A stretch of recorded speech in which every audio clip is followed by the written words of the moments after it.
Back with another strength workout. The goal is the 1,000 pound club using bench press, deadlift, and squats. It's my favorite workout of the week, or multiple workouts of the week, because it's where I really get to stroke my ego and get new PRs, because I'm still currently in the phase where I'm getting a new PR pretty often. So stick around if you want to figure out how you can get new PRs too. I'm using RPE training. The description of what I'm doing will be in the description below.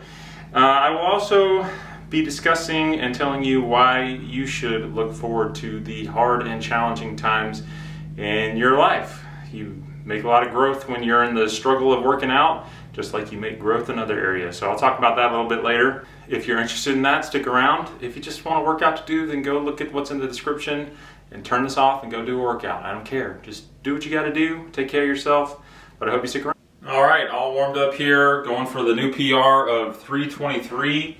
As someone that's relatively new to, or very new, like 2 months, month and a half new, of trying to really make gains in strength, it is pretty crazy and unreal to me to have 323 pounds that I'm even considering putting on my shoulders, let alone feeling pretty good about actually being able to get it. But yeah, that seems like a lot of freaking weight. And I'm feeling confident, but you know, there's still always that fear when I'm doing squats that I might just, you know, break my back or something, and my wife will just come home and find me dead. But that's why we got these guards here. That should help me not die, which would be a win for the day to live.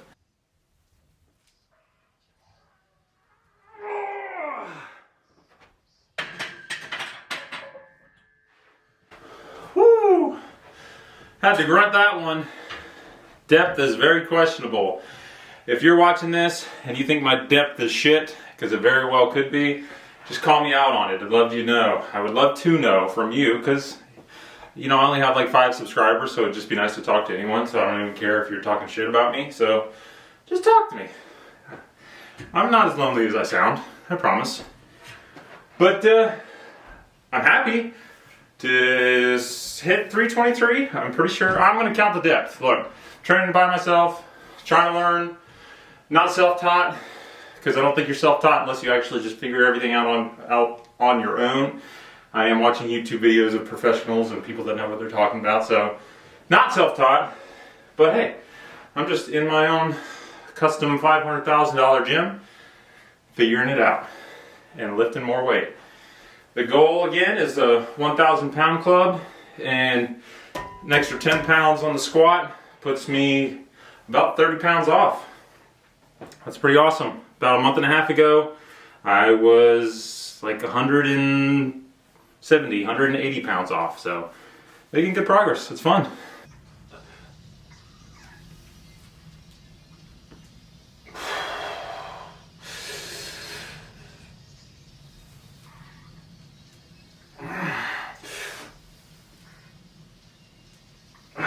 Finally figuring out the mistakes I was making, embracing my core has made a huge difference.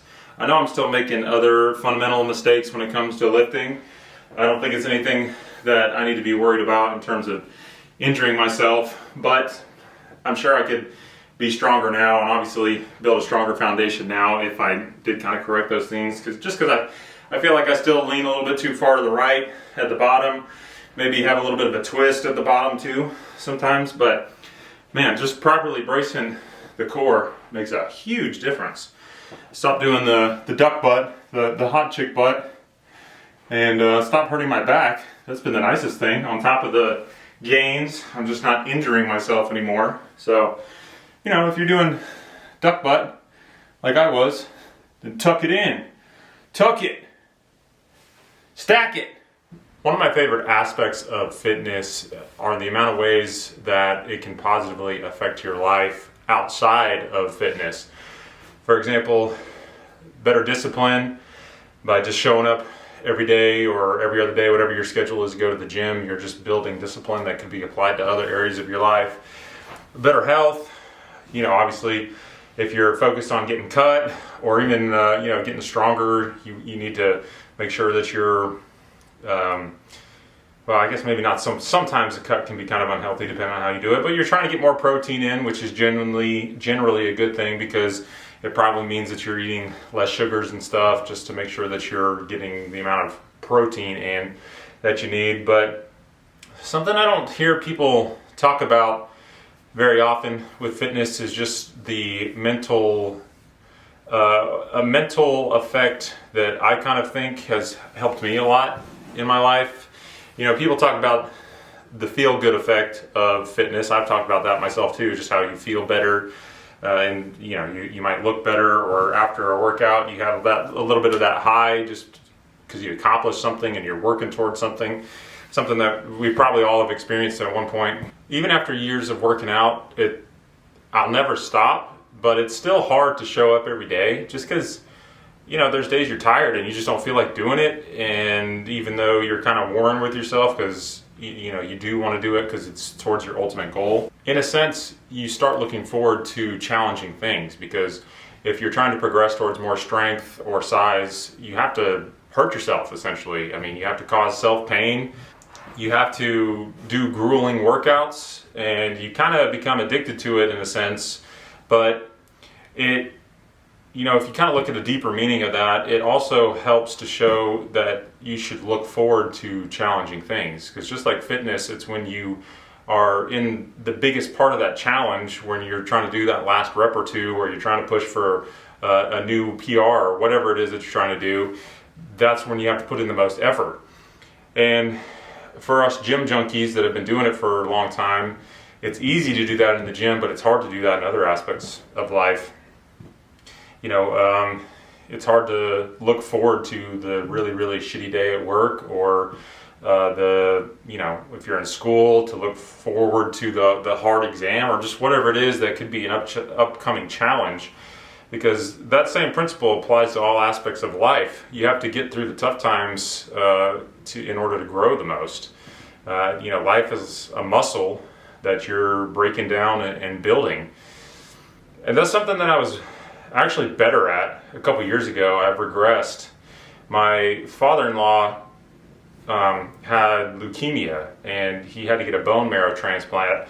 And when that happens, you lose all your immunities, essentially. He had to get, you know, all his vaccinations and stuff again that you get when you're, you know, 1-2 years old, because it's just gone.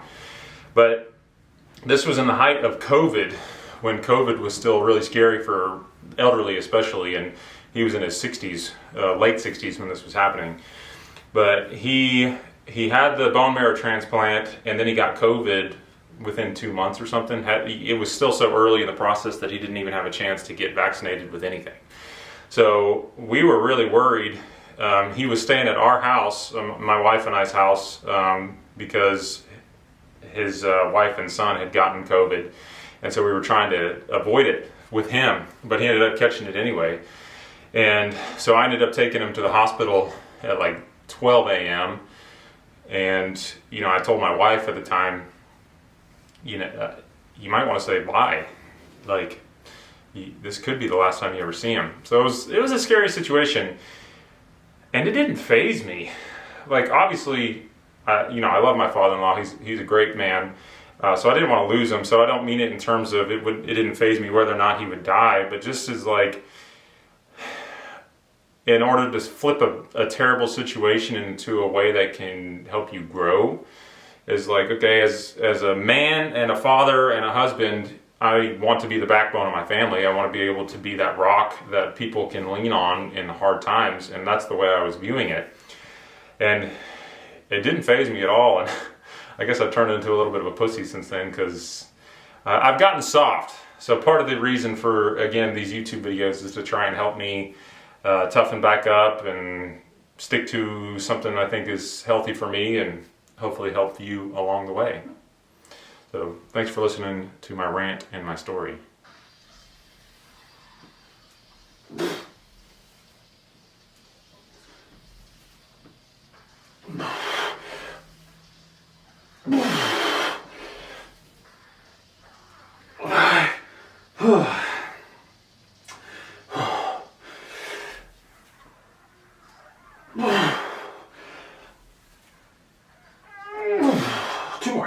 Two more.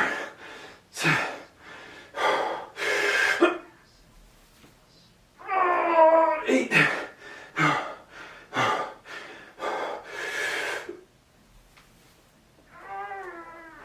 If I'm editing these videos with my wife in the vicinity, every now and then I'll catch a little giggle out of her because of the heavy grunts that I make while doing this. So now I'm starting to feel self-conscious about it. So if I injure myself on anything because I'm thinking about not grunting instead of doing what I'm supposed to do, then blame my wife, because she made me self-conscious. When I was growing up, it was still fairly common belief, and it still could be common belief now. I'm so alone in my gym room here that I don't know what's going on in the outside world. But it was common belief that lifting weights too early could stunt your growth. And I do think that that's bullshit. I don't know scientifically exactly what the evidence of that is or not, but yeah, I just think it's bullshit. But man, you watch some of these kids growing up now that have been lifting at a young age, and it's so much easier for them to have good depth.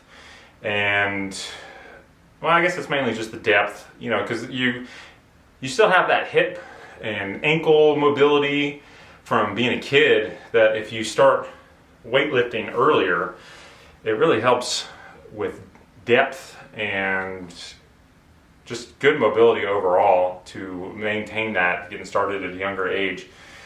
Not starting weightlifting till in my 30s, my hips are definitely freaking tight. My ankles are tight. I would like to be able to get deeper in my squats, and maybe one day I'll make that more of a focus to do kind of ass to grass squats, but I just don't have the mobility for it. So I'll, if I have one kid for now, if any of them are interested in weightlifting, I'll definitely get them started young, because it is beneficial to do so, I think.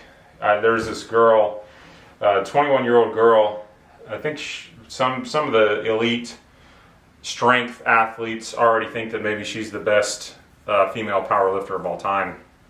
But she's 21, and I saw her just casually squatting, I think 420 or something, and just her mobility and her depth is insane. And I just have to imagine, with her being that strong already, she's probably been lifting for 7-8 years minimum. So she probably started when she was like 12 years old. So that's all the evidence I have towards what I will base my kid's life on, is this one girl that I saw 60 seconds of on YouTube. Well, just call me modern day man.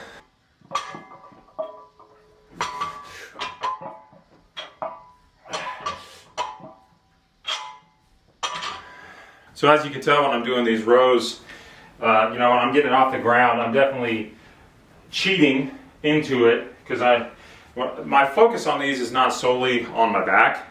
Otherwise, I would just maintain a tighter position and just work the back like this. I'm thinking of it more of the compound exercise that it is, and also trying to focus on the lower body stuff, because obviously when you're down here like this, it's pretty similar to a deadlift position, and I feel like the bottom of my deadlift position is pretty weak. So I'm utilizing this as a back and core and leg exercise as well. So I don't really care if I'm cheating to kind of get it up explosively.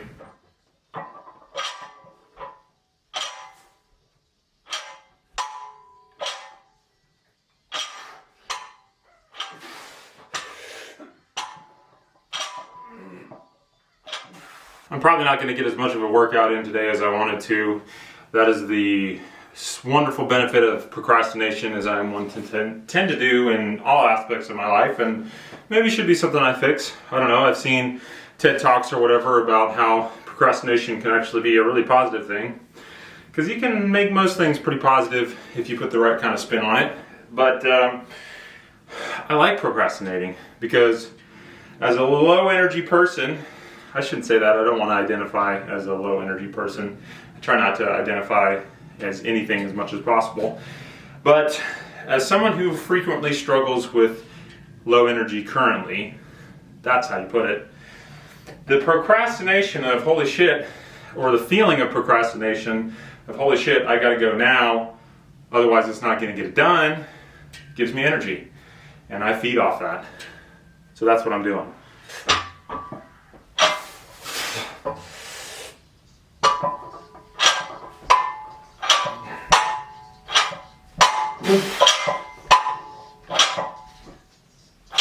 I'm actually way more focused on my feet than anything else when I'm doing those dead rows.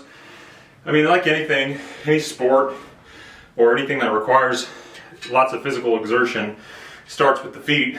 But I can also feel that I have a tendency to kind of come up on my toes, kind of shift a little from left to right. That's one of the reasons why I think of these as not just a back exercise for me, but trying to work on those things that I definitely struggle with in squats and deadlifts too. Okay, onto my shittiest lift by far, which is overhead press. I am stuck at 155, which sounds